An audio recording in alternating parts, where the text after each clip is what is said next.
Welcome. Welcome again. Yes. Yes. Hello again. Yeah. Now Hello, to monsieur. start spamming because I don't think anyone's going to see this if I don't. It's alive. There we go. Does anybody remember which Now. website was the one that put Terra to the press request? Was it Polygon or Kotaku? Kotaku, I believe that's the accused Yeah. journalist who was butt fucking ZQ or something. But fucking. You know, I have a question actually. I thought about this during the interim. Sure. I keep reading on the opposition that they all say, with no evidence, but they all say that the ZQ journalist sex nepotism was proven false, but I've never seen the proof.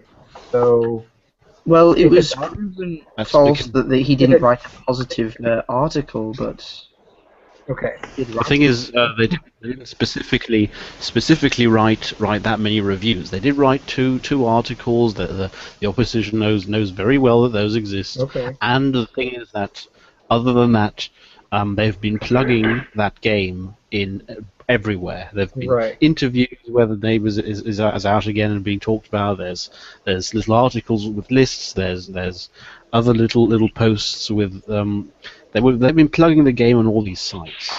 right, okay. Now see, I did know that, but like the way they manipulate the language of their narrative, I wanted to make sure I understood that when they say proven false, that I could myself go see said proof. But really, it just seems like skepticism on either side. So And that's not real proof. another one of the things that they talk about when they mention proof of how it is all just thought up, because I think that is also the whole conspiracy theory. The one where 4chan has orchestrated the entirety of Gamergate, and then they have quotes Right. from the chat log. But the thing is, the quotes are the supposed proof. But I was lucky back when all this started. But back when there was this chat, and she was in the chat, and then she suddenly turned up and ordered all over on Twitter and everything, and said, "Hey, haha! I have found the big conspiracy to take me down, and I have recorded all the chat logs and all the other people from the chat." Post and around that chat log, the entirety of it, instantly, the moment this happened. And I was lucky enough to archive it and save it and everything, just for the sake of having an unaltered copy. And it turned out that was a good decision, because for some nebulous reason, she had to withhold that chat log for 1.5 weeks to then publish, have several news sites publish articles with quotes from it. Which I then went on to compare with the old saved log, and it turned out it wasn't just cherry picked. There was at least one quote that was really picked to take it out of context when you go back to the whole log. But there was also at least one that was doctored, where the content was changed. The name was redone from Alec Baldwin to Adam Baldwin in order to spin it so that that it has all been a conspiracy and Adam Baldwin has been brought in on this. Sure. So basically, when I read the opposition say something like XYZ has been, well, specifically the ZQ event, but when they say that that's been proven false, what they're really doing is moving the goalposts. Like it's not really been proven either way. So let's just forget about the whole reason why this started. Is that what they're saying? Yes, pretty much. That it had been proven to be a fabrication, and none of this is real. Right, And, which is an outright lie because nothing was ever proven. But I think pretty the much, problem, yes. if I And may that was say, until I saw that, until I compared the chat logs. I always had doubts of maybe they're right. Maybe there isn't so much about this. Maybe there isn't that collusion. And when I compared them, that was when I realized, yes, there is absolute collusion. This corruption is real. Sure.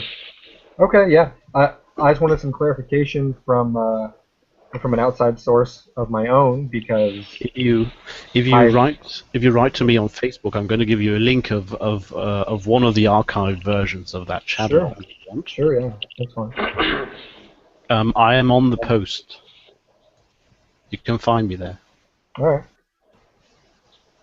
I I will. asked several times where it is, and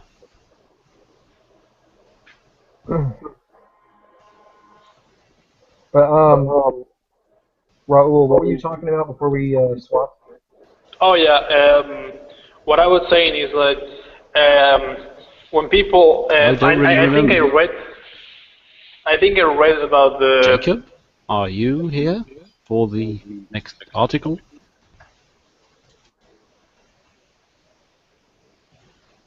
I don't hear anything.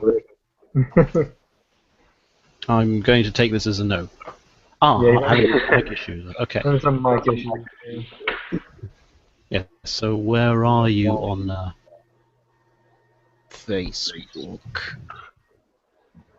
Robert Deal? No, that's not you.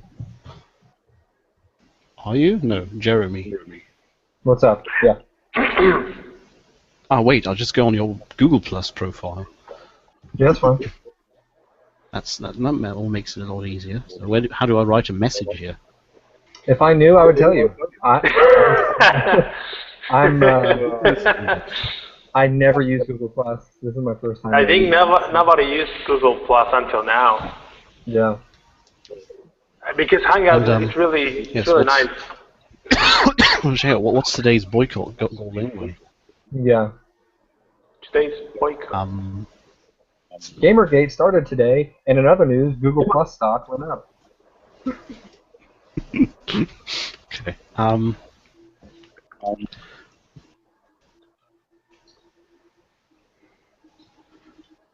Yeah, I'll be going through my bookmarks to get you that link. Yeah. No problem, man. Just take your time. No rush. Can you post it on the here on the Hangout so everybody can see it?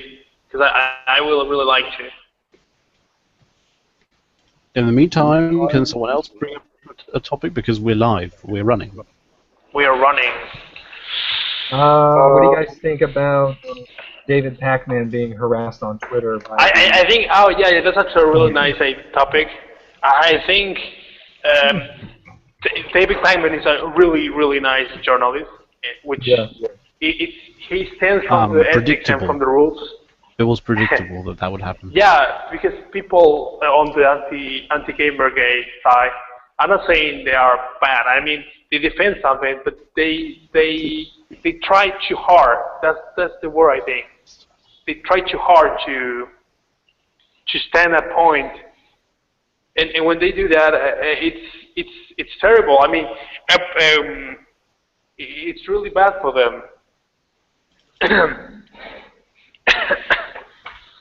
Yeah, I think the reaction from the opposition is so telling. But it's not everybody. I mean, it's not everybody. It's like the same when they say some guy from Gamergate harassed them. What is and telling? it's like the whole community. It's not like they've ever done anything other than that kind. Well, right, but like when you have Zoe Quinn and her aforementioned, I guess, current fuck buddy blow up on Pac-Man on Twitter,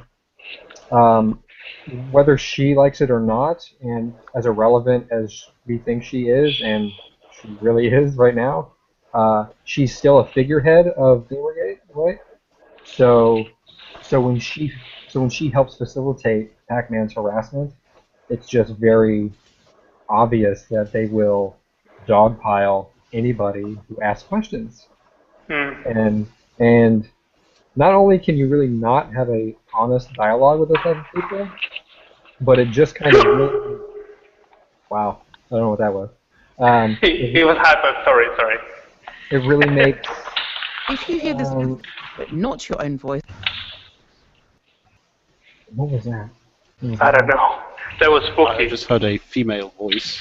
I me too. We're Sounds getting. Apologies. It's a raid. I was using the Skype echo thing to try and get my mic sorted out, but it seems to be working now. It's a raid against us. I was just going to ask you, what was your opinions on the whole no gaming, I believe it was held today, no online gaming until justice, that the social justice warriors went on today? So, no online gaming, I believe. That's actually... I mean, the 1 hour logout. What was it? I believe it was a 1 day logout, wasn't it? Oh, okay. Hang on a sec. Is it today, right? No justice. It's today. No. It's hashtag no gaming until justice, something like that, right? So, Till justice. yeah, they were saying that they were not going to take part in any... yes, no achievements till justice. Oh yeah, that thing. Well, That was the actual name of the hashtag. They were saying that they weren't going to do any sort of online gaming on the 1st of November 2014, today, until justice was given. By justice, I mean tons of people denouncing Gamergate. Opinions, rants, and feelings. Give me your emotions. sorry, I disconnect that. Well, No, I'm sorry, but concerning that, I see no reason to have any emotions because that doesn't really affect an awful lot. Because you've got to imagine, you've got to keep in mind the people that online games, online role-playing games specifically, are something that takes a lot of time. That means everyone who participates in them is going to invest a lot of time in it, and people who are invested sufficiently for that, before they go and see, oh look, that journalist told me to not play games today. What are they going to do in that time? They're going to look into why not. They're going to look into Gamergate. Yeah, and then, at some point, they're going to realize. It's a controversy. It's a problem that generates another problem. But I think it's really interesting because a lot of anti-Gamergate supporters are not gamers. Like there are people that they just support the ideology of women having rights inside gaming, but they are not actually gaming like myself or I forgot your name. So sorry.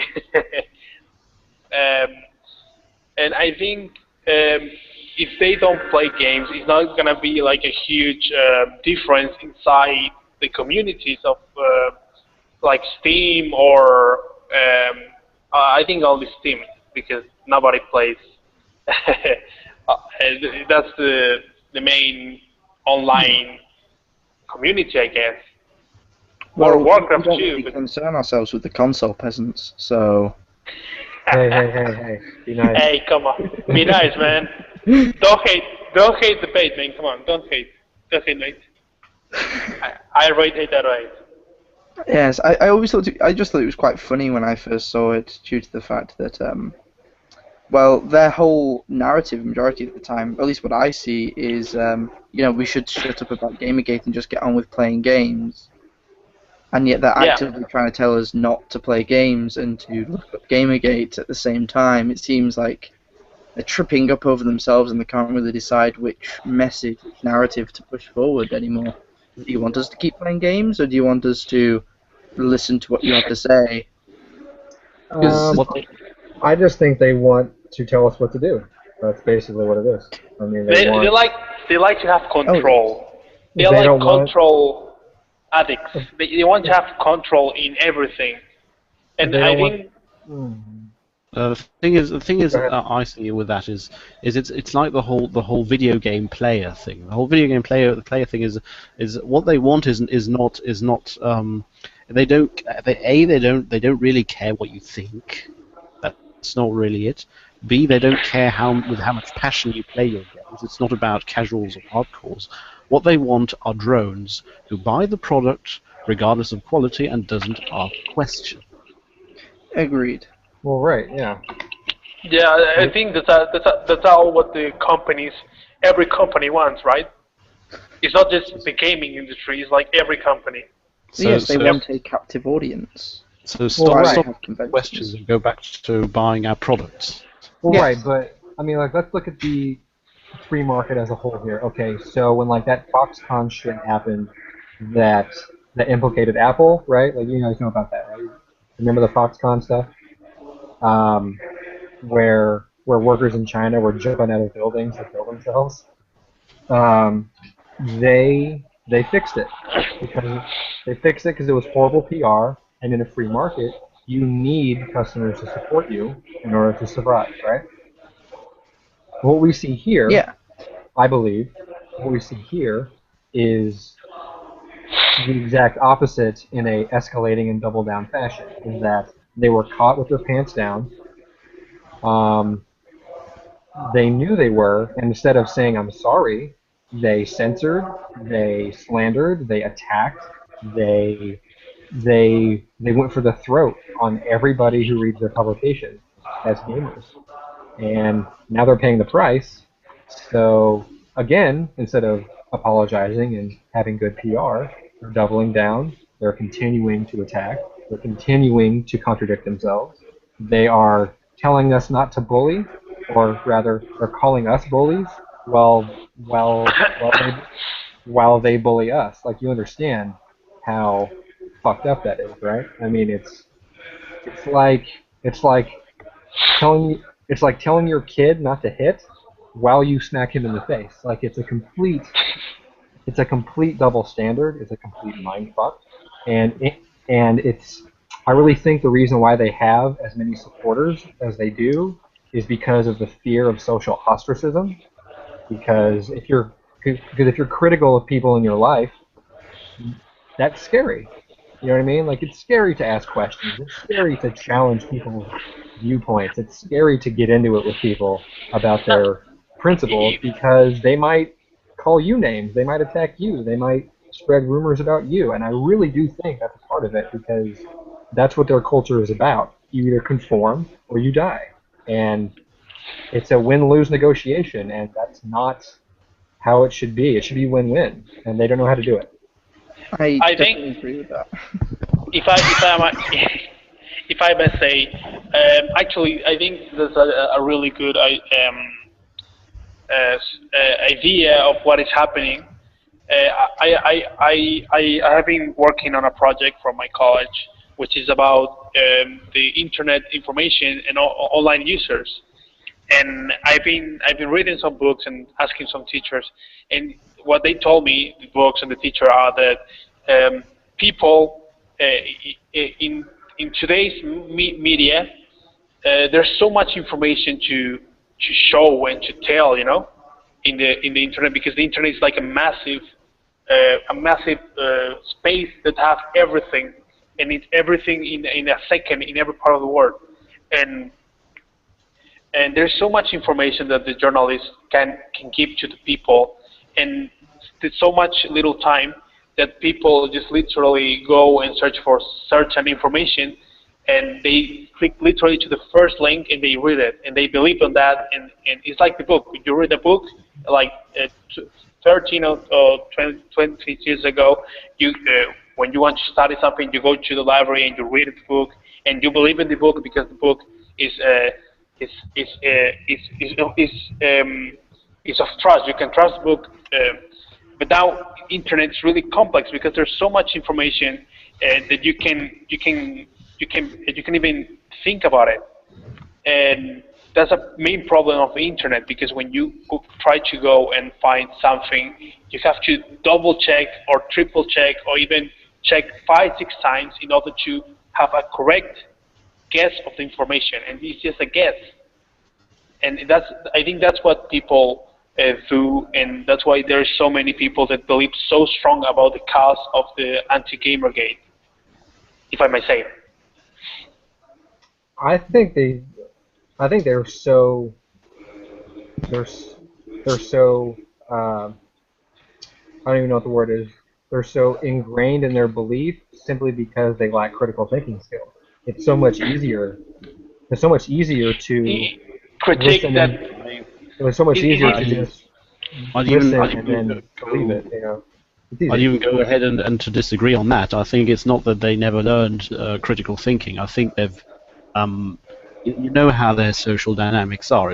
I guess it's more like they've been conditioned not to critical think, because the moment you do, you're going to have a backlash instantly. Well, right, Because but but I would argue that that is one and the same. It really is. It's when you when you conform your thoughts to appease others, you're effectively letting them mind control you. Not in your sci-fi ray gun type mind control, but when you try to control people's behavior and language, well, we think in behavior and language. So I would argue that it is the fear of being different, the fear of going against the grain, the fear of, as I said before, uh, social ostracism is really the only reason why they're still there. but I think I'd also just it's like to because quickly expand. So you go, Raul. sorry, it's okay. I think is the problem is like it's more easy to critique an idea to say it's incorrect than rather have a real solid opinion, you know. Because to give an opinion, you have to do a research, and it takes time, it takes work. And in order Yeah. to critique, you can just say, "Hey, I don't like that shit," or like, "Hey, I don't like that." My feeling says no. You know, it's really easy to critique something, and that I think that's Right. a problem. But it's not only in the anti-Gamergate, but also in our group. But inside, there's people that has that problem of criticizing something instead of going for an opinion and then criticize it. And I think that's a problem in both sides. But but yeah, it's really complicated. I'm gonna Well, say yeah. I'd just like to expand on Jeremy's idea of people feeling ostracized if they were to come out. I honestly think that if everyone who supports Gamergate, whether overtly or not, came out in support of it publicly, that this thing would be over tomorrow because I mean they're losing, we know they're losing, and I honestly feel like a lot more people support us than are out there talking about it. I feel that people, again, like Jeremy said, support it and are scared to speak out about it, and if they did, I think they'd be surprised at how many of us there are. Although I'm not really wording this very well, but but yeah, I think if everyone came out about it, I think this would be over tomorrow. But also we gotta be careful because if we think they're winning, we should not let our guard down because it's a media. We're not fighting against people. We're fighting against the media, a huge network of contacts, which is really complicated. Nobody did this like it's like I think it's like the first time people are fighting against a huge corporation of media, and we are winning. Yes, And but the I think thing is that the media we pay their checks. We the yeah, people decide what media we're going to ingest. And if we all came out and said, look, we don't want this media. This media is harmful to our subculture. That a lot of them would turn around and all of a sudden they'd be honking a different horn because they don't want to lose their money at the end of the day. They don't want to lose their paychecks. They're going to go with whatever's popular and whatever gets clicked. it's true. That's really true.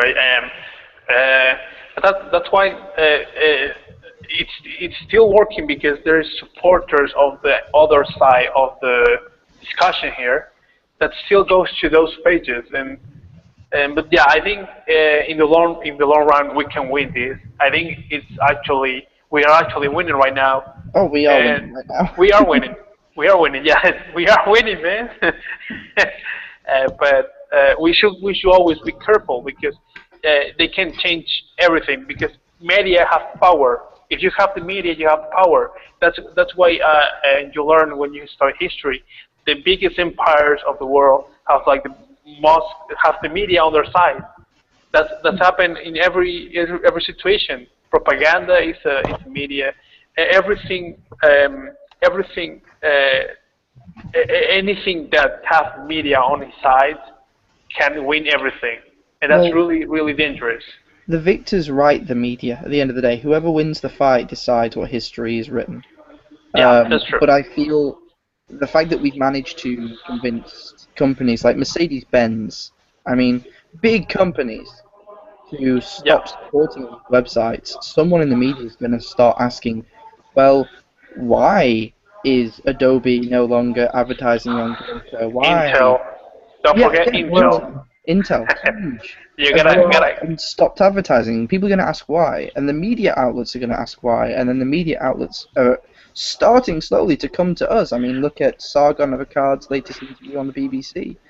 Oh I yeah, I. directly put that down to the fact that these big companies are coming out in support of us, or at least Well, against I our No, not in um, support because they are not support Gamergate. They support the fact that people inside those journals have been promoting hate and bullying, which are topics really delicate in terms of advertising and Oh, other stuff.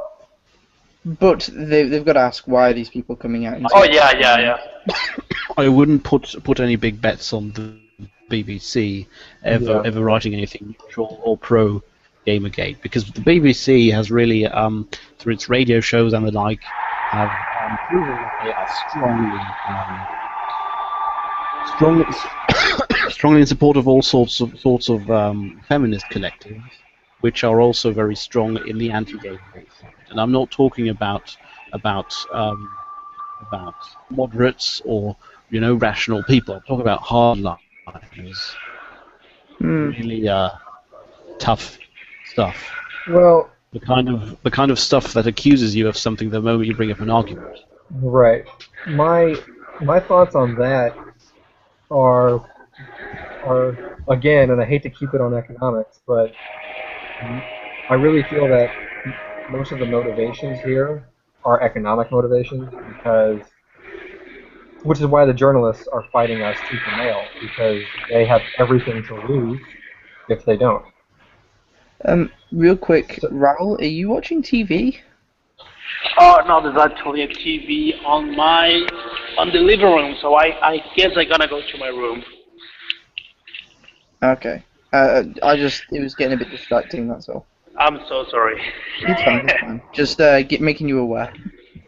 I'm gonna disconnect for a while because I gotta go to my room. Oh, that's fine. See ya. What I mean is before the BBC publishes anything neutral or pro Gamergate, someone is going to smack that down in the BBC. For now. But the interview with Sargon, it gives me hope. It really does that they're gonna start giving us a fair look into. I put on Kotaku in action on the thread about Sargon's BBC, because Sargon published the full 15 minutes, right? Yeah, Which was fantastic, and I joked on Kotaku. I was like, it's kind of bad that the interviewee ended up basically being the interviewer, because the reporter was like, he was just fumbling because Oh yes. he was asking these, the vague, one-sided victim card narrative questions, and Sargon did an in my opinion, did an Really represents excellent job just being like, dude, do your fucking job right. You know what I mean? Like, it was really nice to actually see that. Absolutely correct. But thing is, my guess on that interview, I've listened to the full 50 minutes too.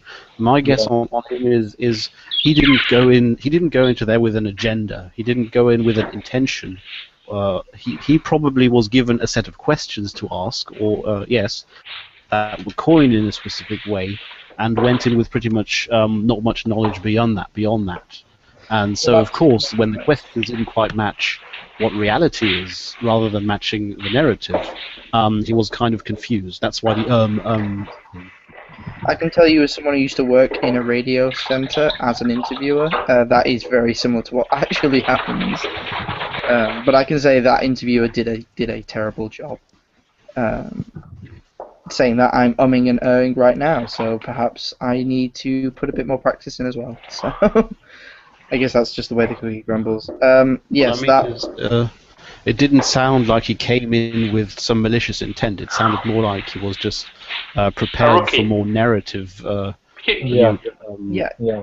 Normally, Like as a an rookie. interviewer, you are given a Fine set of questions. questions to ask, and if, like you said, if the story doesn't match up, and you know for a fact that if you don't take the conversation in a specific way, you're going to get yelled at, and the questions you have don't match up with that narrative, then you've got to sort of think on the fly. And if you're not expecting the answers that you're receiving, then just like any human being, it can be very surprising, and you're not really sure where to take it from there. And I Right. honestly think that's what happened to that interviewer. He was caught off guard. Well, right, but is it worrying that he was caught off guard? I mean, he should have gone into that prepared to hear a different side, not, oh, this is the only side. What are your opinions on this? And uh, it appeared to me that he took the Zoe Quinn side, hook, line, and sinker, and was shocked to hear the opposite. You know what I mean? Like, there was, Oh yes. again, context and all that jazz. I know I wasn't there. I don't know what's going through his head, and I don't pretend to. But It's, it just seemed to be like, oh shit, this guy knows what he's talking about. I thought they were a bunch of assholes. You know what I This is mean? this is not an online thug I'm talking to. This is actually an eloquent man. Yeah, yeah. And this is an articulate, seemingly educated, well-spoken, rational person. This is nothing like the beast I was sent to talk to. You know what I mean? So. I guess this could probably I be would because say yeah, and But that's actually this could in a probably positive be way. because of the same climate that we got hinted at during early Gamergate times, when there were these lots of anonymous messages from people in the video game industry telling us all sorts of little snippets of what's happening inside. And aside from that, how they described how they were afraid because the climate was very tense, been very tense ever since the email started coming. And basically, the directive is do not talk about this, or else your job is on the risk. So if that kind of climate was to be in the BBC, so of course this interviewer didn't have an opportunity to know our side.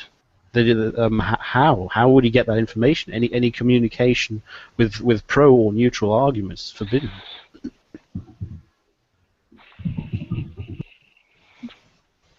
That's part of the problem. That's part of what we were on about very early on. You know, censorship on internet sites and censorship of discussions within companies. That's what Sargon of Akkad keeps calling this culture of fear. Well, Yeah. right. I had it's actually funny you brought up censorship. Well, not funny because it's shitty, but there was an AMA on the Gamergate page yesterday, and there was a post. I don't know if I can find it right now, but there was a post on there that was completely loaded with slander towards Gamergate while attempting to ask a question. And it was just insult after insult with no evidence, just, a child, basically. And I took that, I reworded it to make it as unbiased as possible, where I was critical of both sides instead of just one. And it was a genuine question. I just simply changed a few words to reflect both sides instead of one, and they fucking deleted it. Like, within 2 minutes, they deleted it. And it was a genuine question. I just reworded it to not be completely hateful. Like, I just reworded the question. And they fucking deleted it. It was pretty funny to me.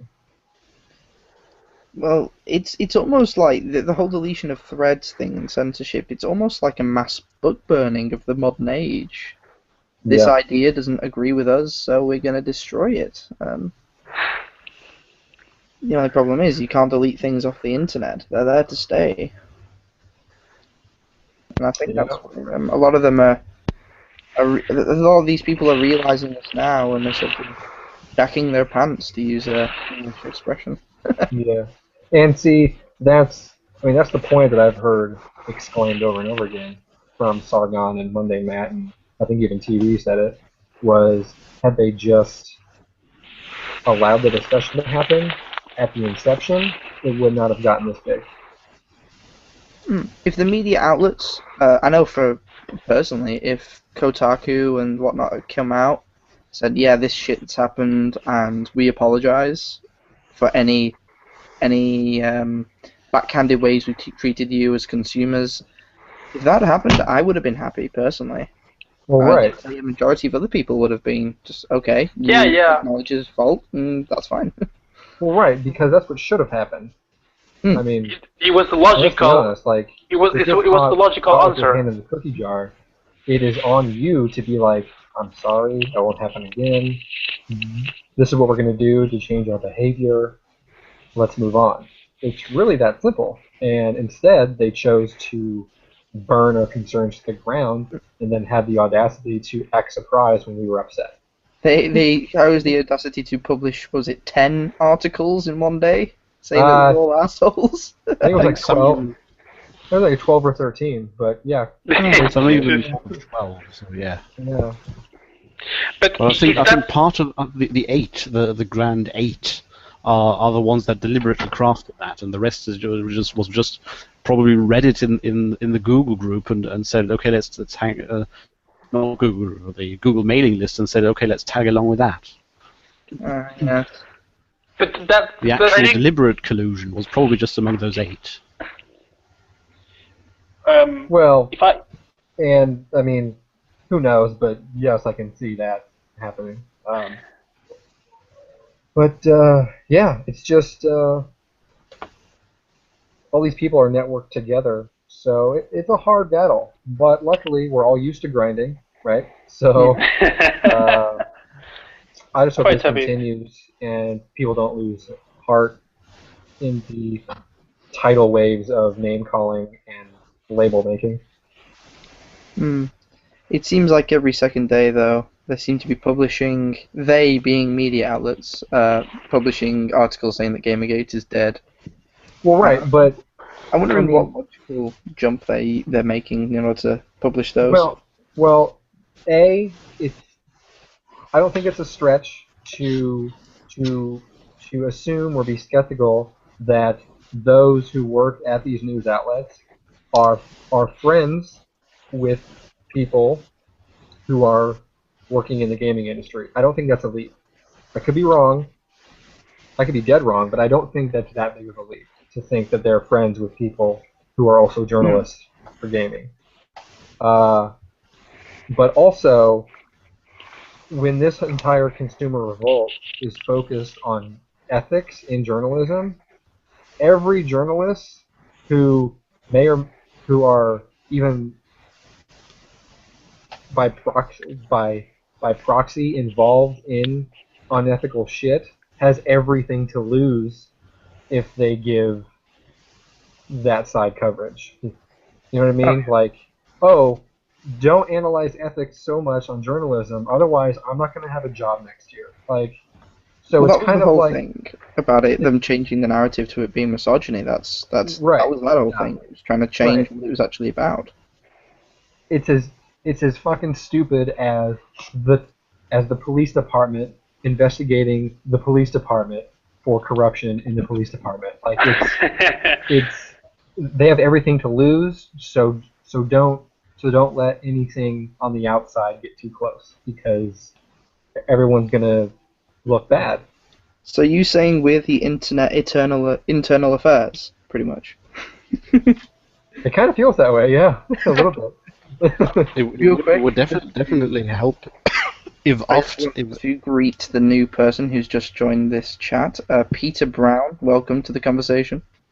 If you can indeed hear us. What up, Pete? Hello, Peter. No, seems to be silent. Although, if you can hear me, I do like the picture you've got going on there. Okay, Jeremy, what were you saying? Because I was going to follow up on that with something. Yeah, sorry about that. Hang on. Shit. I don't remember. I was on a rant and I fucking totally finished what I was going with that. It happens. Okay. Good job, Jacob. God damn it. No, I think it Jacob, was it's about all your fault. It's all your fault, goddammit. I'm an inside agent. I'm just looking to Oh. bring down Gamergate Oh. from the inside. Right. The self-reporting. That's what we were talking about. Okay. Yes, the So, internal effect. That was what yeah. I was. I'm absolutely pro. Once we've moved on a bit further, and some are gonna get tired for a while and not be around, and some are gonna come back probably, and I'm definitely going to be pro making some sort of consumer based internal affairs, something that is more that acts as a sort of lower middleman rather than a middleman like the press. right. Yeah. Something much more grassroots. Well, that's one of the questions I posed to @Lemongbot on Twitter. Was that I believe, again, I could be wrong, but I believe that this entire consumer revolt has the capacity and the power to create a power vacuum in gaming journalism, and by that But I mean opening the door for a new market of genuinely uncorrupted gaming coverage, and by that I mean disclose every penny you get, disclose every person that you're networked with, disclose everything, and hold them fucking accountable. I really think that this has the power to create that environment, and I actually kind of want it to happen. I mean, I know I don't speak for everybody. In fact, I'm probably the minority, but I can't tell you how little I have ever visited gaming websites. Everything I buy is personal research and talking about it with my friends. So I have no need for Kotaku or Polygon or IGN or any of the gaming websites. I have no need for them. Well, most of them were under threat already from YouTube personalities. People like Total Biscuit, for example, taking a lot of their traffic. YouTubers or even blogs. Right, but let's figure out why. Total Biscuit offers a quality product with no bullshit attached to it. He doesn't try to sell you snake oil. You know what I mean? He doesn't promote the product. Invent situations to garner you to his side. I mean, I follow TB since he was doing WoW videos. Like, I trust his opinion because he's earned it. Not because it's easy, not because it's convenient, not because I think he's funny, which I do, but because he's earned it. And he's given me no reason to not take his opinion to help sway my purchasing decisions, and that's important as a consumer. And as far as I'm aware, he's always disclosed. I mean, even when it's just been a promotional event, he's disclosed that. Yeah. Even when money has not exchanged hands, he's still disclosed, like, oh, I'm a friend of this person or whatever. Yeah. Yeah, it's very nice. It takes, what, 5 seconds to do that? It's not hard work. No, it's not, but apparently it's asking too much. I mean, apparently so. Yes, that and several other things are something I always. First of all, yes, this whole.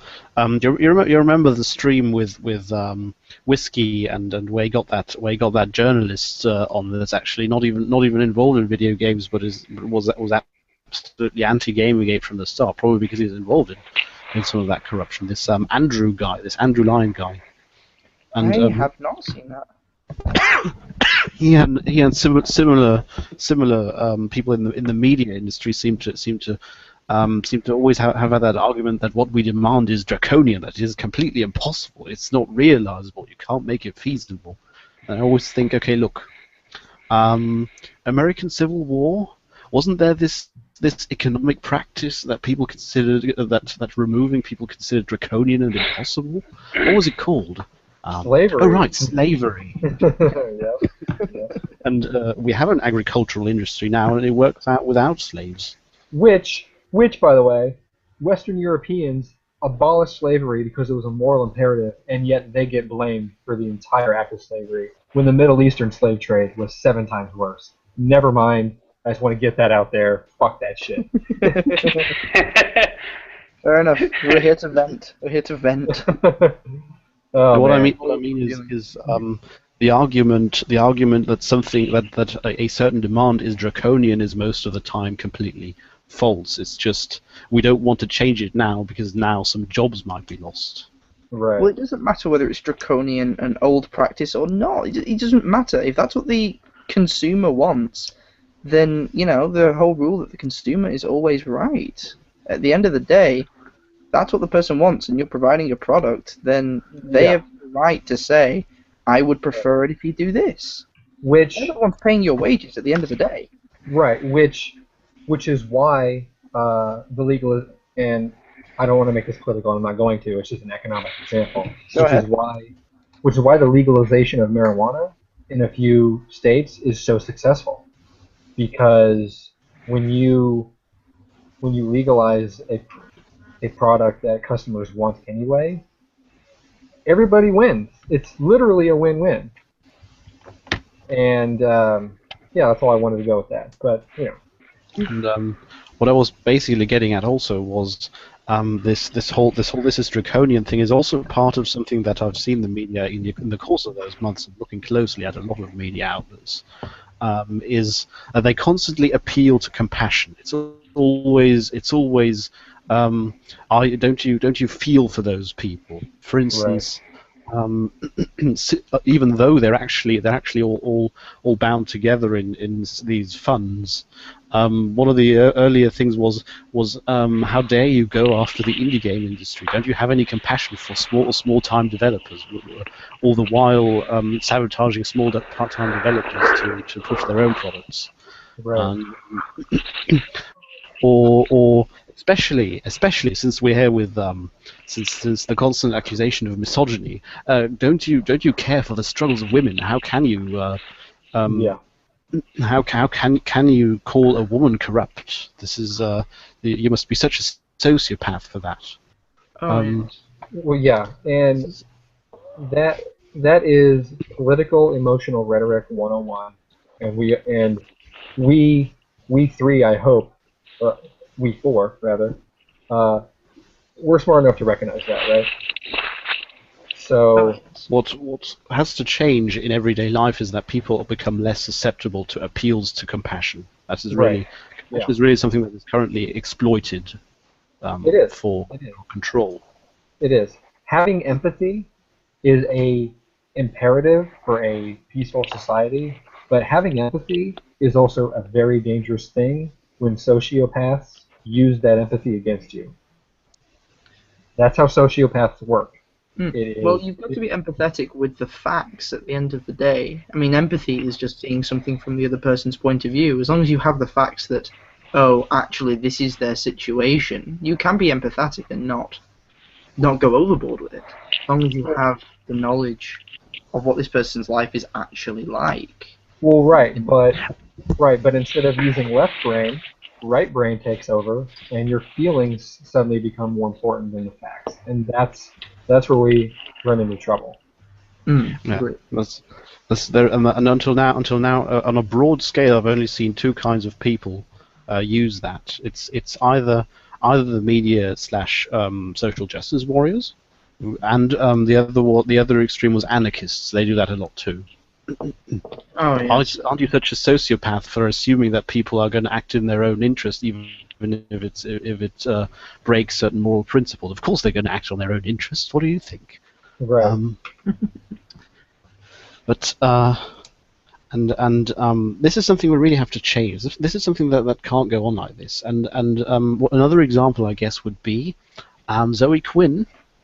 I'm not going to dox her, Yes. but she has been doxed in the past, and her name suggests that she comes from circles that wouldn't warrant her Patreon being filled with money. That's the Patreon is basically a drop in the ocean. And That's the problem. yes, the myth of the poor starving indie dev is a myth. Hang on a second, Yeah, Raoul, what do you want to say about this? that's a problem because when somebody's threatened, when somebody gets a death threat or something like that, you don't go online and say, talk about it and say that you need a donation about it. For example, I watched this video about this woman that was walking Okay. in 10 hours. Jacob, you were saying Yeah? you were going to bring up some articles to talk about. Oh, do you want to go through them now? Well, now or never.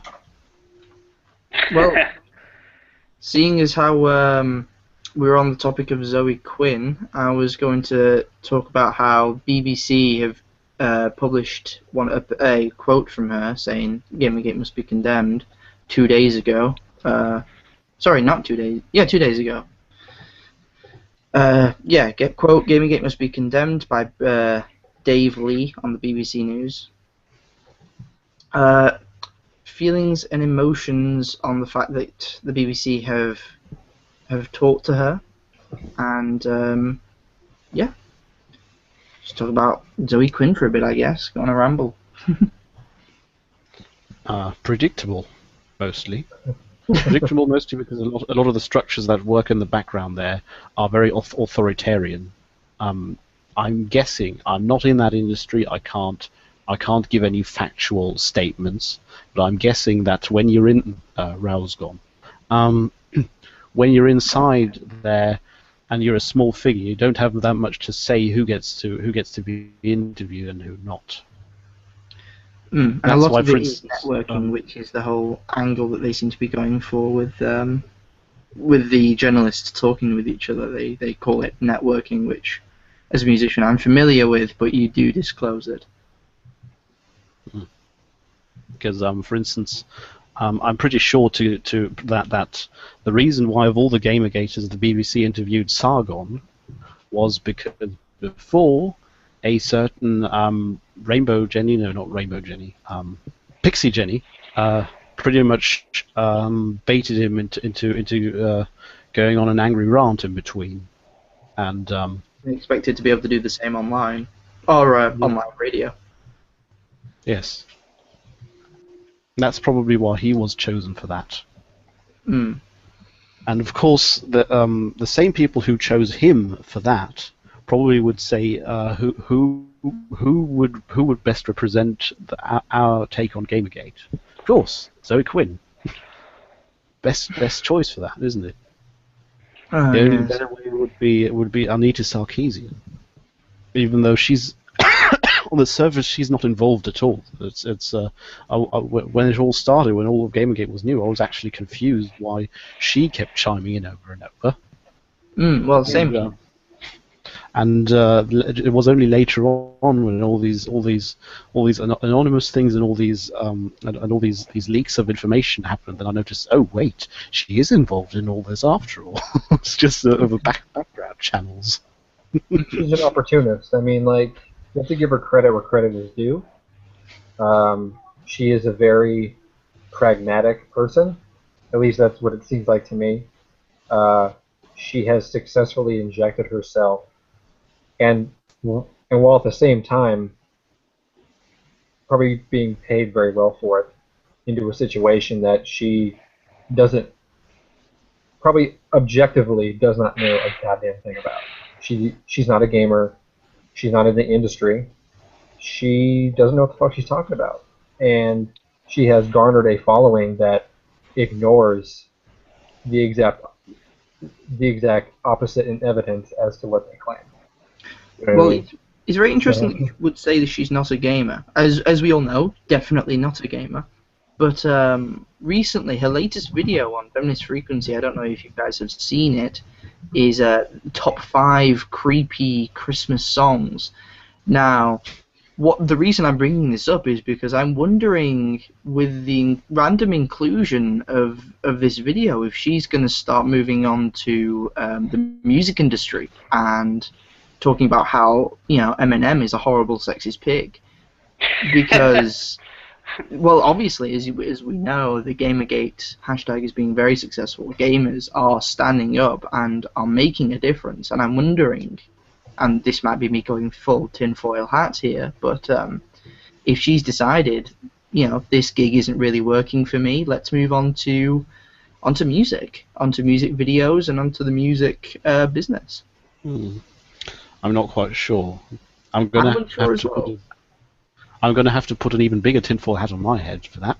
But the thing is, the person writing her videos He's is Macintosh.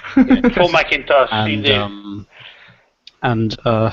I'm not sure if she could really start swinging over to music without his permission. I highly doubt that. Well, the thing is it was on the Feminist Frequency video, so Macintosh, if he indeed writes all of her material, must have written that piece. And I'm curious as to if that's going to continue or if it's just going to be a once-off thing. I haven't seen the Christmas song video, but one pattern I've seen in her videos definitely is you can pretty much read them. You can pretty much hear out the Macintosh in the videos. You can definitely hear. You can pretty safely pinpoint this line is definitely from him. This line is definitely from him. This time. Oh, yes. And I think the reason is she talks like a human being, like you and me would. And on her live shows, she's also very, very relaxed. She's very, she walks normally, she talks normally, she is like an everyday human. It's only in her videos where she just stands like there's a stick stuck throughout her entire body, holding her upwards while spouting highly ideological rhetoric. Which makes me always wonder if it's always this Macintosh sitting behind the camera and making sure she's doing everything the way he wants it. But the problem is There's like always a patriarchal relationship going on there. Just the irony. It always compels me to go trolling. I always think maybe I should take this opportunity and go really trolling. Trying to find a way to rile up white knights to ask questions to Macintosh because if she's so nervous when he's behind the camera, so nervous, a video that the whole world is going to watch makes her less. On a live talk where everyone watches and everyone is there looking at her, there she's relaxed. But in the video where she's in some small room with him in the room, that's when she's nervous. That really raises a question of how their relationship plays out. He does seem Macintosh. He does seem like a very forceful person. Just gonna throw that out there. and I always wonder if white knights wouldn't at some point see it the same way. Look, he is a dangerous man. He is. Well, white knights don't take much provoking. Well, no, they don't. But I think an important thing to highlight about white knighting is trying to fight that is essentially trying to fight biology, which is impossible. Because just because you don't do it doesn't mean it's in your blood not to. Like men are programmed to be on the hunt. Yeah. You know what I mean? Like we are programmed to protect the woman and the child. We're programmed for that shit. So I think it's almost harder to fight the white knighting than it is to fight the people who just argue to win. You know what I mean? I think we should really focus on fighting the white knights because, like you said, we're not going to win. No, I think we can. No. I didn't mean fighting the white knights. I mean manipulating the white knights. It does actually really currently they're just defending her because when they think of her videos and the content of her videos, they feel that they're defending her. But if we reminded them they're actually defending Jonathan Macintosh and probably attacking her by supporting his rhetoric, but, then a lot of them would start thinking outside of white knighting. Well, we don't want to exactly go around endorsing manipulation and trolling. We've already got a really bad reputation as members of Gamergate already. We really don't want to tarnish that any more than it already is. I think if we just come out and be honest, and 100% honest whenever we can, that's the best way to sort of debunk the myth that we're all about hating women. Completely agreed. Oh, hello, Peter. Hey, Hello. There he is. Hello, you can talk. Yes. I Well- do. I had problems with the sound system with Google Hangouts, but it's fixed now. Google Hangouts is a wonderful, wonderful thing, and I will not say anything otherwise. I'm not totally not getting paid. Right or not. We love you, if I may, Yeah, if go I ahead. might say, I think like the problem with the white knight thing is it's really complicated because the white knights believe in a cause of that they are defending the people that they are being supposedly attacked, and if we try to change that idea, I think it's really complicated and can backfire to us. Like like Jacob said, they're gonna talk about the Gamergate group is about brainwashing and controlling, and it's really we have already that bad image about the group, and I think if we try that, it could be a big backfire against us. Well, if I may, do they really believe? I mean, like you said they believe. Like, do they really believe, or are they just doing it because tips? Like, I think some people believe. I think some people believe in causes. I think people believe maybe because in the internet there's a lot of people. There can be people that doesn't interact too well with society and try to express something that they can express outside. You know, there's people. For example, I for example can be very expressive in the internet. In the chat or in the Skype, but outside I'm not like this expressive. You know, I'm kind of serious. I don't talk too much, and I think that's actually another factor.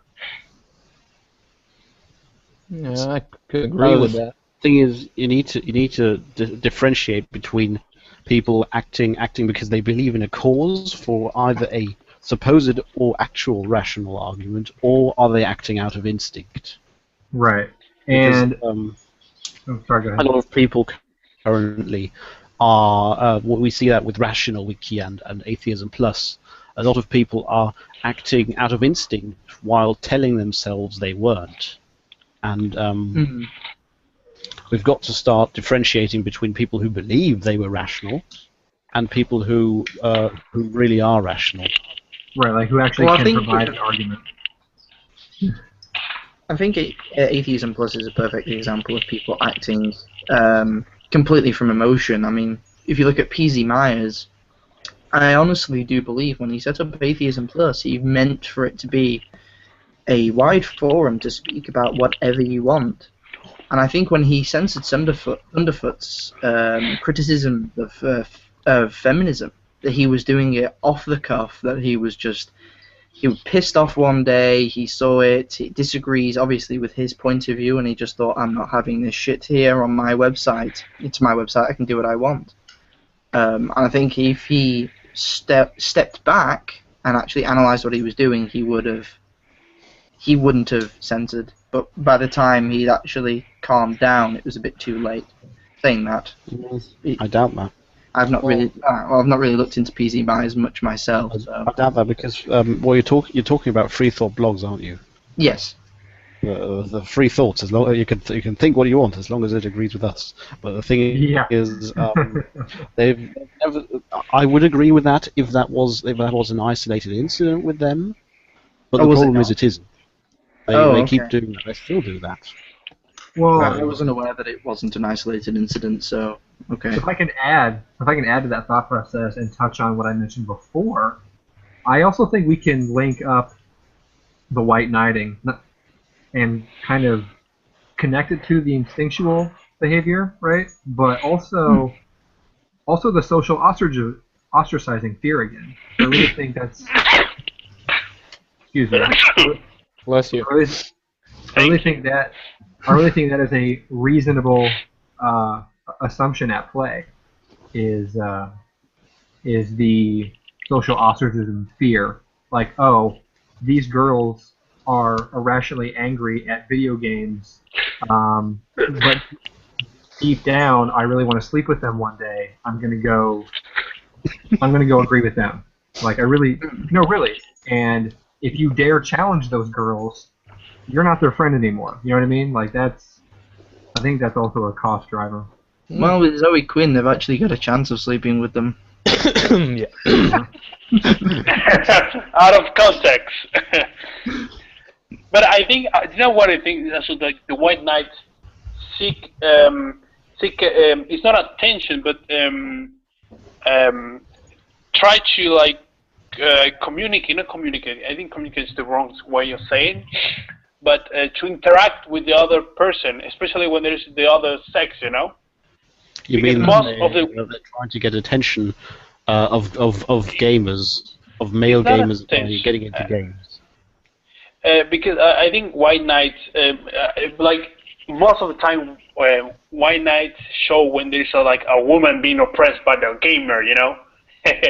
Like the White Knights are always defend the females, you know, the opposite sex. They know you don't see a White Knight defending like a regular guy talking about something.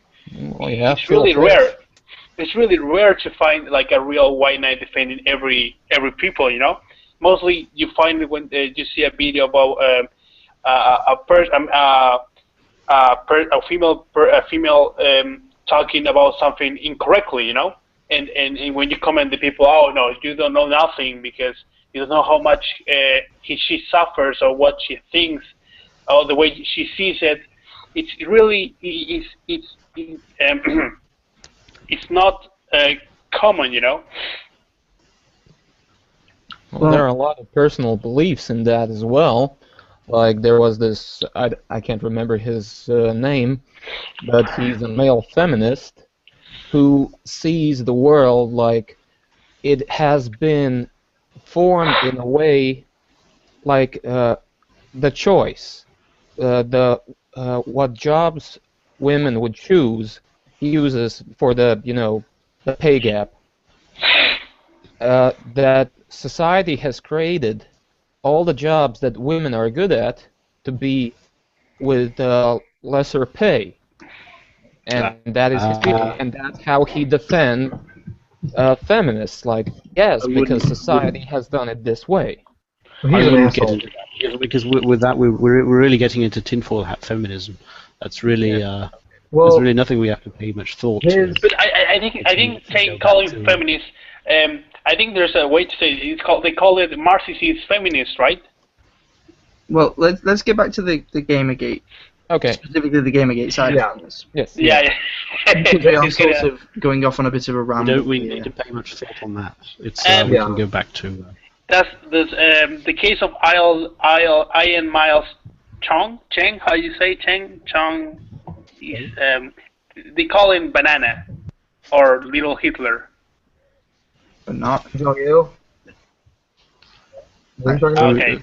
It's probably because he said some things in the past that sort of reek of either white nationalism or even German national socialism. I'm actually unaware of this Miles of which you speak. I think somebody just posted something. It's so basically. He's I don't know pretty much about. I don't know too much about him. I just somebody talked about him like a week ago when I just found out. So basically, he's like a really, if I may say, edgy person. Like really edgy. For example, here's a tweet he made like a week ago. He says, "Ethics in gaming journalism. It's fucking gaming journalism. Who gives a flying fuck? Holy shit." And I think that's not correct of himself to say such thing, because we are consumers and we have the right to know something in the proper way, not alter it, know with personal opinions. We want something simple, not always simple, but something that we can trust and it makes sense. And saying that it doesn't have any ethics and or any sense to fight for something like ethics in a type of journalism is really incorrect. Well, I would also like to point in that if we can't have ethics in video game journalism, I mean, how can we possibly have ethics in more important fields where people are more opinionated if we can't even manage video games? I mean, Where we talk lives about is- covering wars and where stuff. there Where is lives are at already. stake. Yeah. Yeah, That's an example. People think games is like a really tiny community, but it's not anymore. That's gaming is it has grown and it's a big community right now. Just picture like somebody. Just imagine like your local football magazine starts talking about it's football feminist, it's football misogynist football team doesn't allow women on his team or something like that. You will be shocked, you know, or like. I don't know, the local team of football players does not I don't know play football with female groups or anything like that. It does not make sense because it's really different. You can argue or talk about something that has absolutely nothing to do with the topic of the magazine or article or idea, and idea is incorrect, but you know what I mean. Yes, yeah. If a journalistic source suddenly stops writing about what they're supposed to be writing about, for example, gamer websites writing about how gamers are dead, just off the cuff example that has no bearing with reality at all whatsoever. Or how news sites sort of segue from what they're actually broadcasting about to what they want to broadcast about. Because if you look at Kotaku, most of it is actually, feminism would put it too narrowly, but it's social justice with a little bit of games added to the mix. And news outlets need to be a bit more consistent on what they present themselves as, because you can't go and go around and tell people you're an authority on video games if 10% of what you talk about is video games. Yeah, Or- that's true. Or I think trying to retroactively claim it's an op-ed is a complete cop-out. Like, oh, here's my coverage of Shadow of Mordor, and then later it was, oh, that was just an opinion piece. Well, what the fuck? Like, you can't change the rules mid-conversation. and We need expect to it be have okay. clarity within the definition of journalism. Like, a review needs to be a review. A opinion piece needs to be called an opinion piece in the title, so we know exactly what we're getting into. I think that's Yeah. That's true, and I think, for example, that a lot of gaming journalists are not well prepared for making a review or a critique on the area. I think, no, for example, I read an article. I think it's in Kotaku. I don't know. I have no idea because I go to the archive. His name is Chris Plante or Plant. I don't know how to pronounce his name. He talks about why he doesn't finish any video. Why he doesn't finish most of the video games he plays. Yes. And he talks about a problem because they're too long, and he wants to like. I wish games were shorter, but that's a problem because people complain. When I talk with my friends, they talk about the problem of video games being short, and that they are like quite linear, and they want more stories about it, and have multiple stories in one story. That's what they want. But this guy talks about how games are too long and why he can finish them. And that's Well, he pathetic. seems to be endorsing the idea of that. What was that Metal Gear Solid paid for demo thing? He seems to be endorsing that kind of attitude where the game's like 10 minutes long. And Yeah. I cannot. It seems like he's trying to help his buddies out who are developers put out less. Do you think it's put out less content for the same price? That's what it sounds like to me. Mhm. so? Do you think this is about like? Yeah, that's why there's so many DLCs, you know. Yeah.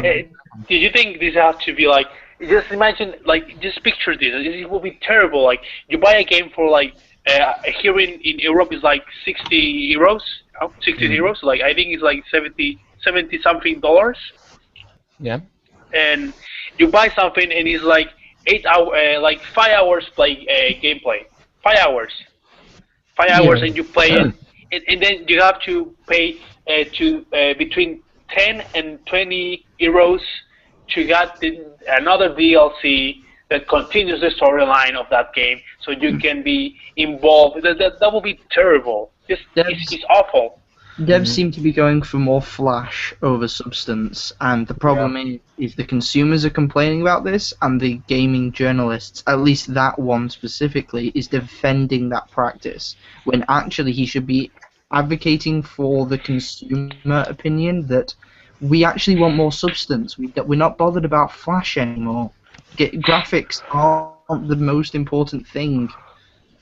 I think That the seems story to- and graphics, yeah. Yeah, I would take. I still play my Super Nintendo games, so Oh yeah. graphics don't mean Yeah. shit to me, man. Like really. But the thing is, if you get too deep into graphics, are not that important. You're bound to get into a fight with the PC master race. I don't mean political correctness here. I mean personal. I'm part of that master race, and I can tell you, after a while, you do kind of get sick of trying to push the most performance out of something, and you go, okay, that's good, that's fine. Now I actually want to play the game. Now I'm sick of taking screenshots. I want to actually play, and that's when. But I think that's a problem too. Like, for example, the PC community has a lot of people in it that are that put very much emphasis on their priorities on graphics and. That's fine, but they're not the majority. They're not the majority. But I think that's because there's the technology to have such a thing, and then people want to see what we can do nowadays, you know. But it's also a problem because if you only focus on the graphics, they can be very troublesome. For example, I think it was Crisis 2, right? They have like a huge problem with the graphics because it was too high for it to play on consoles, right? I don't remember pretty much how it was, but it was a problem, and people complain about it because it was sometimes it was laggy or too slow due to the graphics, the high quality graphics on the game. Yeah, that was a problem. I remember reading articles that there weren't graphics cards even invented back then to support Crisis 2. It was kind of a complete mess. They made a game that was meant for a generation after in which they currently were. Well, if you look at games that are made by developers in order to push the visual scale and to make it look as gorgeous as possible, if we look at those games include video games such as Rise for the Xbox One. Now, oh yeah, that's been panned pretty much. It's been panned as being a quick time game all the way through. It's been panned for having a shit, predictable storyline, unimpressive game mechanics, but visually it looks gorgeous. Eye candy. Oh, completely. By the way, has anyone played it? I don't know. I play it. It's true because the fighting mechanics. I play it and I also watch the Total Biscuit video, which is really nice. I watched Jesse Cox's playthrough of it, and that's all I was seeing. And I'm glad someone's here to actually confirm it for me. So there you go. Okay. The game is nice. I mean, when I watched the trailer, I was like, oh wow, a really fighting. Sorry, so it was really nice, you know. I thought it was a really good game, and it was, but then it was like only exclusive for Xbox One, and I was like, oh man, that's so bad. But then, Quote, then it was exclusive. Exclusive, yeah, exactly. Yeah. And then it was released on PC, and people was like, why is it released on PC? It wasn't exclusive. But when you play it, you understand why it's now on PC. because the mechanics of the fighting mechanics, especially fighting mechanics, are so simple and so basic. They are not, they are. It's like a bad version of Batman Arkham City. It's really bad. And from that journalist that you just brought up there, he's defending that, while we have someone here, Raul, who's played it, who is saying the combat is simplistic and boring. Or at least, am I representing you right there, Raul? Yes, I think it's boring because there are not many things you can do. It's always the same pattern. Well, then they have a perfect example of journalists not actually representing the views of their consumers, who they apparently are meant to be actually advocating and defending. It was a showpiece. That's all it is. It's a showpiece.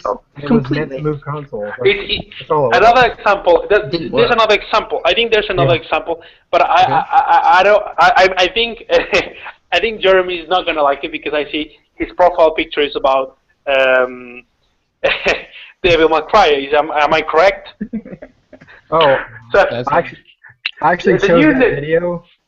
The new Devil May Cry, I think it wasn't that great. I think it was, in some point of view, it was kind of edgy, and there was an article about talking about Devil May Cry and why it was it wasn't that good on sales, and this guy blames the consumer that didn't buy the game, and I think that's a totally. It was terrible. It was so shitty because he doesn't buy a product. Yeah. How exactly? It's like, oh, you know why this series started to shit because you didn't buy it. You're like, fuck you. And that's terrible. I mean, what, dude? I barely have money. I barely have money to buy my food, and I gotta go and buy a game in order to be good. It doesn't make any sense. Well, I would guarantee you that the reason why it didn't sell is because the icon of that series was changed. Yeah, that's it. So, and it was really edgy. I mean, the game was fucking edgy. It was really edgy. There were some parts that you are like, whoa. Well, it's like that's edgy.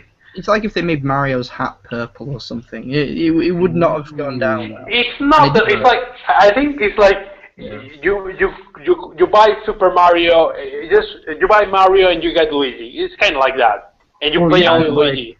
It's like Super Mario and it's Luigi. Look at the sales of any Mario game, and then look at the sales of any Mario game where it's just Luigi. People identify the brand name as Mario. People identify Devil May Cry with Dante. So when they changed people, it was like, oh, I don't know about this, so I'm just going to forget about it. I think, for example, it's not that good because, for example, Luigi's Mansion is a really good game, for example. It's a classic. It's really good. But the sales don't reflect that. Exactly, sales. Yeah, that's actually true. But the problem is, like, in my point of view, the new Devil May Cry wasn't that good. I mean, it was way better than the 4 because 4 was it was a disaster. Oh my god, it was so terrible. Just really move this conversation to something else. What are your because since we're on the discussion of reviews and that sort of thing, what's your guys' opinion on Bayonetta and I believe it was the Polygon review that injecting political ideology into the review? I think it was Polygon, wasn't it? Did you watch the video of the Gaming Anarchist Collective about that? Because he went into just why that score was so problematic. Yeah, I didn't watch it, but okay. Basically, the thing is, the scores all influence the Metacritic, and the funding, the budget of those games, and whether or not they get a sequel, and whether or not the jobs are kept, depends on the Metacritic score. And I knew that already. Wasn't that about? Sorry. I think I hear about it, and I think it was he talked about the problems with the Metacritics, and then he talked about the bonuses on the critics, right? When you have certain amount of good critics, you get a bonus. If I am correct. That's exactly it. And the problem with that is it inspires the devs to actually appeal to the developer, to not the developers, sorry. It Journal. inspires them to aspire to the journalists and the review sites and not their consumers.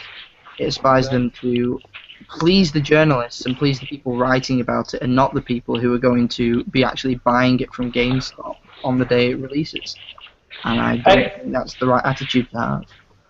But I think this is a really good topic to talk about because I remember when I played the first Bayonetta. How do you say it? I'm sorry. Bayonetta. Bayonetta, exactly. Sorry. And I played and I thought it was a really fantastic. It made me remember of Devil May Cry, and I think it was even better from my point of view. And I never like, for example, I never like when I'm playing, I never stop the game to just sexualize the body of Bayonetta to look how sexy she is, and I think that's really a stupid idea. For example, you do have games like Lollipop Chainsaw Massacre, right?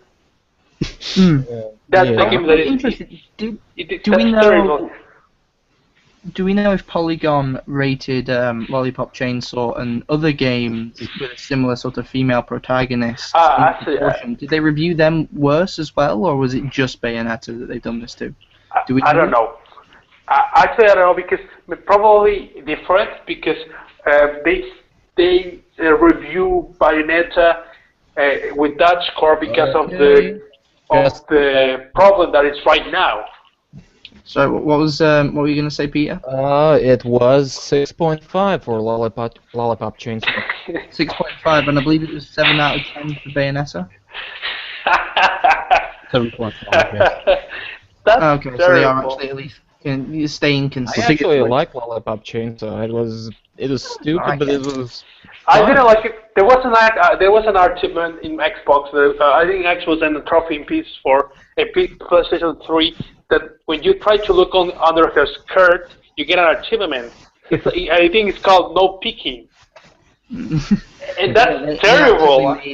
They actively made the ridiculousness of her get-up part of the theme. Just the entire game was set up in such a way that everything in it was ridiculous, not just her proportions and outfit. But at least Polygon, if you're saying that Lollipop Chainsaw was given a low score, at least Polygon are being consistent with their political agenda. I have to interject. I have seen and saved at least one example of exactly that not being the case. Oh, which game is this? It's good to see that they are consistent here, but I've seen, what was it about? Okay, this is going to take a while, but basically, they had two articles about two different games. One of them was from Japan, one of them was American, and then I think the other one was even a GTA game, and and basically the Japanese one got a low score, and they described it as exploitative, and for the American one they gave positive commendation, but it was a stripping scene in both games. Hold the phone here. They gave the low score in the Japanese website, Japan, where they released games such acclaimed titles as Rape Play, right? Rape Train. Just what Don't. It's Japan. It's Japan. It's Japan. There's ethics. What I mean is they had the same kind of scene in two different games, and they gave it different ratings. Oh no, I was simply pointing out that they couldn't have made the excuse that they gave it a different rating due to the different culture in Japan, given the fact that Japan, if out of the two cultures, would be more receptive to a stripping scene, if that's what you're describing. But I think probably that's because those games called like Rape Train and other things, they are like really not difficult to get, but you have to be like certain age. I think that's probably the score they gave. I mean, Japan is a completely different culture in that. It's complicated. That's true. It's cultural and traditions are really different for the Western side of the world, to say it like that. Just the bit that confuses me is that Polygon think that the country that released games like Replay and all these other horrific games, at least from the perspective of someone from the Western world, horrific games, yet they seem to draw the line at, what was it, a stripping scene, did you say? It looks in both ones like a scene in some bordel or something with a stripper and yes. So that's where Polygon draws the line? I mean... Yes, pretty much. There's the Japanese one got a 4.5, and the American one was a GTA. It was GTA 5, and it got a 9.5. This is the point where we tables. What? That makes no sense. I think. You know what's the problem? I think. Goodness. Okay, just looked at one. It was Metro Last Light. Guess the score. On Polygon. Guess the score. Okay, Metro Last Light. Well, it does have a stripper in it. I'm gonna say. Five.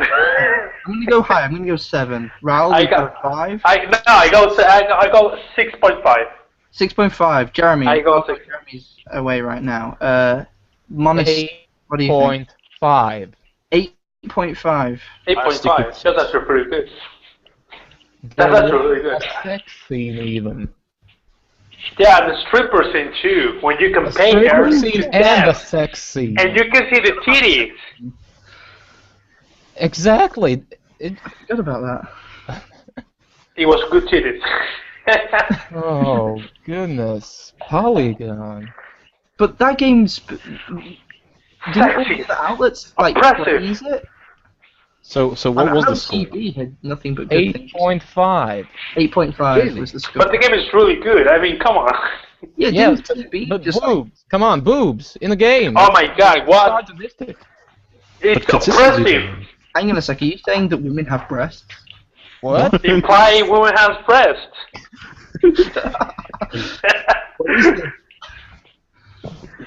No, but actually, and like a couple of days ago, I watched one video of Internet Aristocrat. Oh yeah. Which was the Hackbox series, Iconicals. I don't know if you guys know about it. Hackbox, yes. Box Crunch, yeah. And so it was I think it was like a few months ago. There was this writer and a gaming journalist.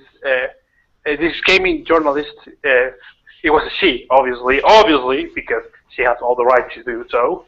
She was talking about Castlevania 2, the new Castlevania back then, Lord of the Darkness. And if you remember, when you play the game, you see the first intro is about Dracula killing a father and a mother, right? Yeah. I recall it's kind of like, and she talked about that scene, saying it was about rape and misogynist thing, and it was, and she even compared that scene to the Rape Train game, because Dracula targets a woman. Exactly. And you think like, man, I didn't know Dracula was such a rapist, misogynist piece of shit. And it's so terrible. It was so terrible because I actually went to the article and I read it, and it's terrible because first what she does is first she gives her point of view about Dracula being a rapist, and then he shows the part of the game developments talking about how they try to make Dracula seem like a bad guy and other stuff. And the way she stacked the stories, the points, it's really misleading because she also, it's kind of like you alter something. Like imagine I say, hey, I like sorry, just picture if I say I like to represent, I like to do bad stuff, and you say, so this guy likes to this guy rapes people, and I say, hey, I like bad stuff. It's kind of, you change the idea or concept I'm trying to say. So this is either this then was either a simple clickbait tactic, Clickbait. in case that it was an article on a site that gets money through ad revenue, or it is exactly what Internet Aristocrat usually make videos about, and that is hypersensitivity. I think this was more about the sensitivity thing. I watched the video, I sort of read the article, and it seemed like she was the person who would be offended if, I don't know, if Dracula was drinking only beer that was made by women, because he wants the misogynistic pleasure of drinking hard-earned woman's work. I don't know. but the problem is, like, Dracula is not a new thing. They didn't create Dracula two years ago. Dracula is a novel, a classic novel that dates almost more than 100 years ago. And the myths and the legends says that the male version of the vampires search for the opposite sex to feed on their life energy, and it's a tradition, it's a myth, it's been here for like 100 years. It's not a new thing that the cis white male created to oppress women. Well, it's like the whole Smite thing that happened. Are you guys familiar with the game Smite? The MOBA. I Yeah, know the MOBA, game, but I don't remember what happened. First person MOBA, right? Well, here's a perfect example of people pushing their ideology into a game. Basically, it's a MOBA, as previously stated, in which you pick from a god based on one of many mythologies. So, you know, Zeus is there, the usual culprits are all there. And there was one goddess, I can't remember her name. Athene? Aphrodite. Aphrodite. That's oppressive. But yeah, basically she was wearing very revealing clothing, and a lot of people, very sensitive people, were complaining. And eventually she was changed. Her character design was changed. And I, like many others, was very curious as to, well, exactly what's the backstory behind this god? I mean, was it really that offensive? And if you look in actual old scriptures and old she was depicted originally, she was partially naked, and in most pictures she was completely topless. I mean, it's not just only pictures. I have read a lot of myths and even side myths on that. She was a goddess that was sleeping around. I mean, a lot. And, well, yeah, she was basically someone you would, I'm sorry for slut-shaming, but she was basically a whore among the gods. Hey, nothing wrong with calling a woman a slut. I mean, if you're a slut, you're a slut. No, I'm not slut-shaming, I'm just saying she's a whore among gods. It's your opinion, that's it. Character we're talking about here, this isn't a real woman. I mean... It's a video game, it's a character, it's a fictional creation of somebody. And even if you take it outside of the context of a video game, this is an old ancient god that people used to believe in. I mean, again, fictitious. Just picture like this. Definitely shouldn't be a thing when you're talking about fake characters. I know, but the thing is that there comes a common theory on why the sudden outcry on whether or not this and that character is attractive, and this and that character is showing too much skin, and the characters that are too attractive and show too much skin just so happen to be women all the time. That a lot of those social justice warrior type women that do that this kind of bullying companies into making their depiction of women less attractive.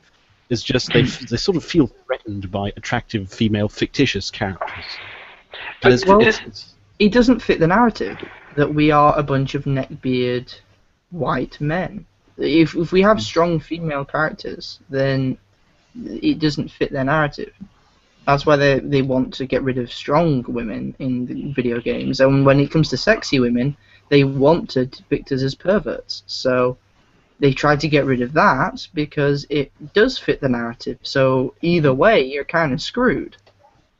If you want to be accurate, you're screwed. If you want to be conservative with your depiction of women, you're once again, it's sort of caught in a catch-22 as a developer, at least from what I can see.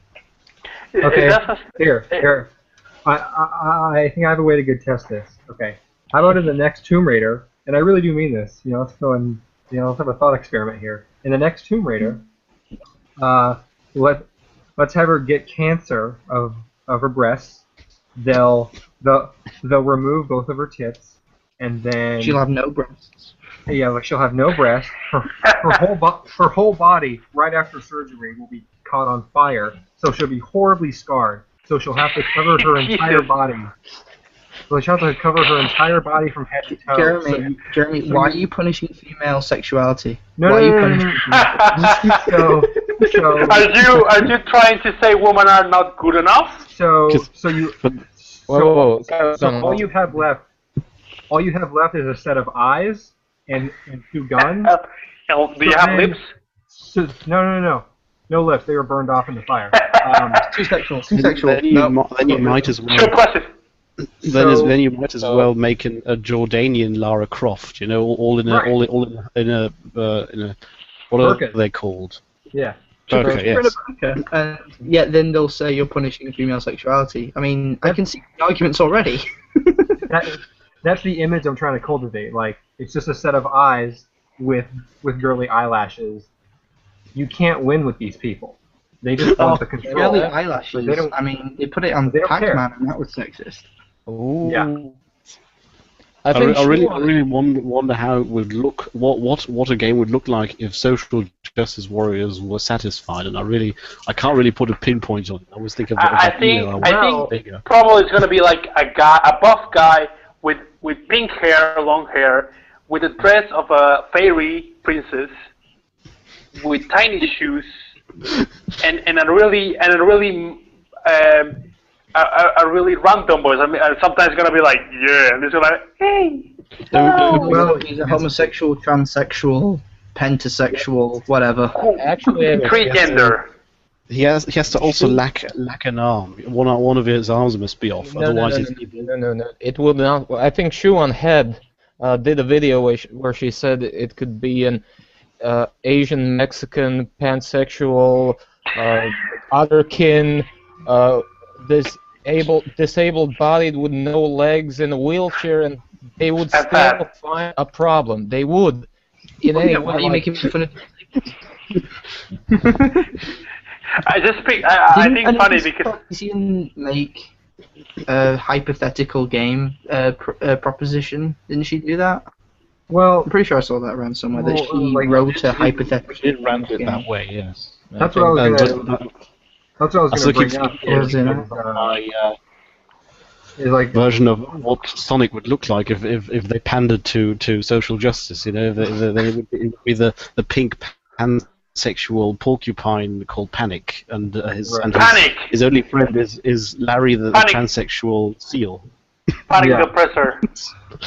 And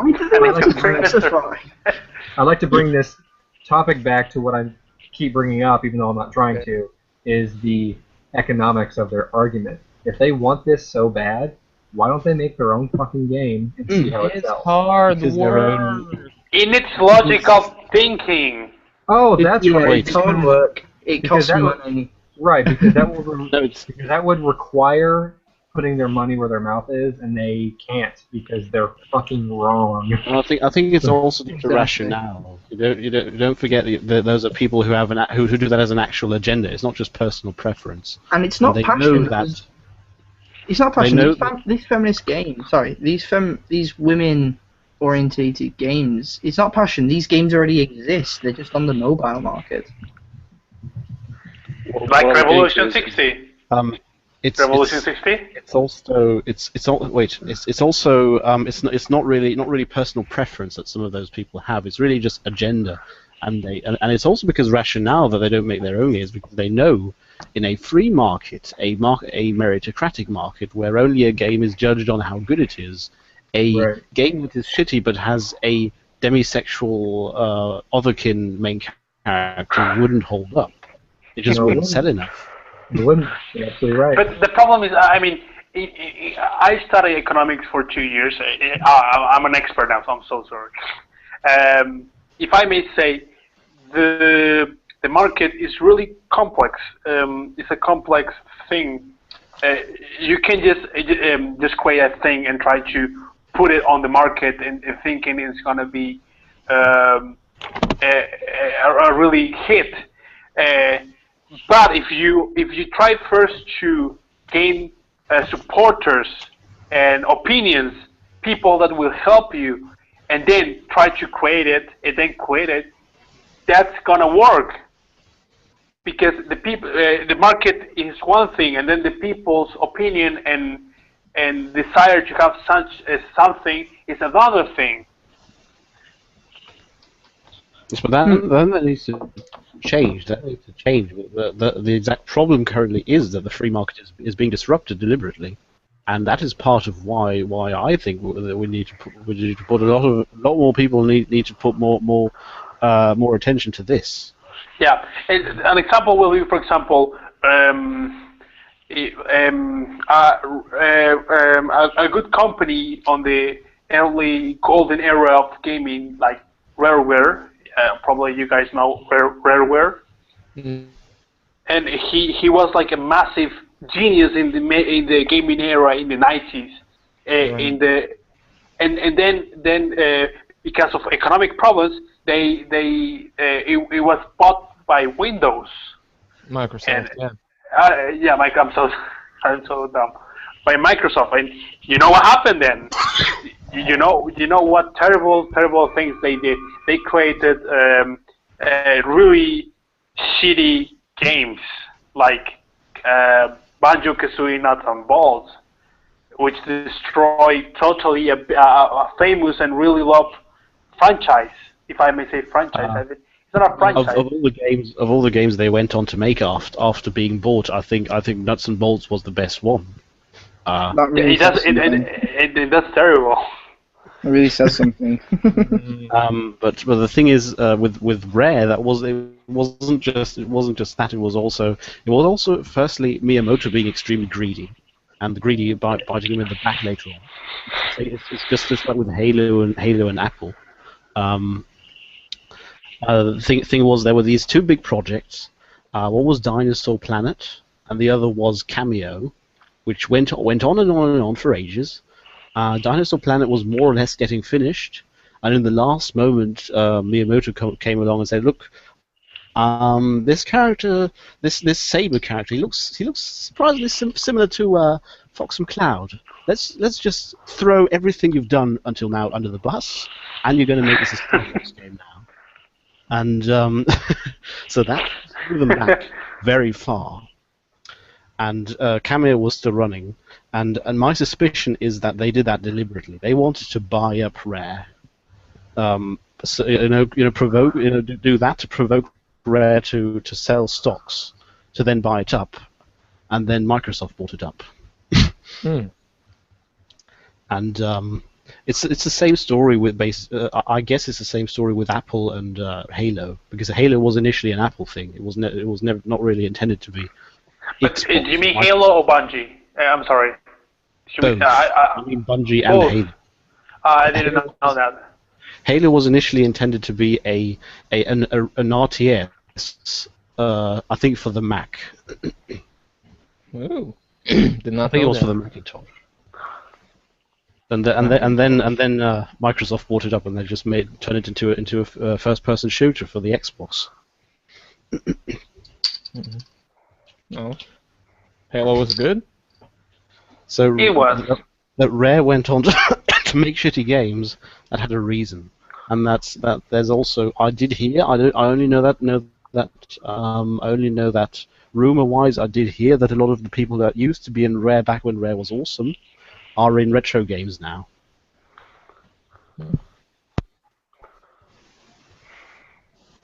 Interesting.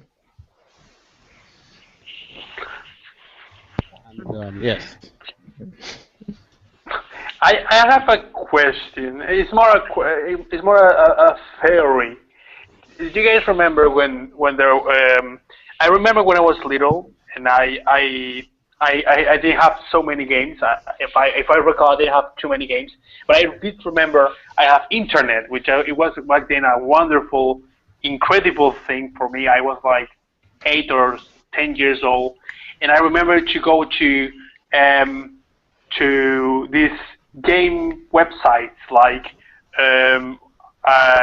Armor Games or Crazy Monkey. I don't remember the name. I think it's Crazy Monkey. Crazy Monkey. And then I remember it was fantastic. It's like really, really basic games in the website for free, and they're really funny and really incredible with good stuff. For example, like an excellent game that I played when I was little. It was Sunny. I don't know if you guys know about it. Sonic? No, it's called Sunny or Sonic. It was Sonic. I think it's more games. Let me check just a second. It's not Sonic the Hedgehog. Oh my god. Mm-hmm. No, I remember playing on Crazy Monkey Games. Raiden. It also was this shooter thing, and was one of the more fun shooters I have ever played. I mean, online flash games back then were one of the greatest things ever, because back then I didn't even have a decent PC, let alone a console. Oh, okay. Sorry to interrupt. The name is called Sony with N and double Y. Oh, And Sunny, like... Oh, I know that one! Yeah! And that game was fantastic. It was like the best game I played in a Okay, see, Jeremy? in a website. See you guys, thank you. Hey, see ya, man. Take care. It's time for me to go for a while. If the stream is running, but I doubt it, I'll be back. Yeah. But we'll probably finish it up here, seeing as how everyone is leaving, and we seem to have run out of Gamergate topics. Oh yeah. So, see you next. Yeah. There is a next time. Yes. And, we'll probably do this again at like some other day if another big piece of news comes out. I'll just check it up, and whoever wants to join in, join in. That includes you, dear 4 viewers. It's probably all us. It's like each. Yeah, it's just us listening ourselves. We're just totally egotistical. Sure. Feel free to invite me or have a conversation anytime. I'll just put stuff on the Facebooks again. Wait. Just jump in. If I might say, please remember to subscribe to our Patreon, please. Pay to our Patreon.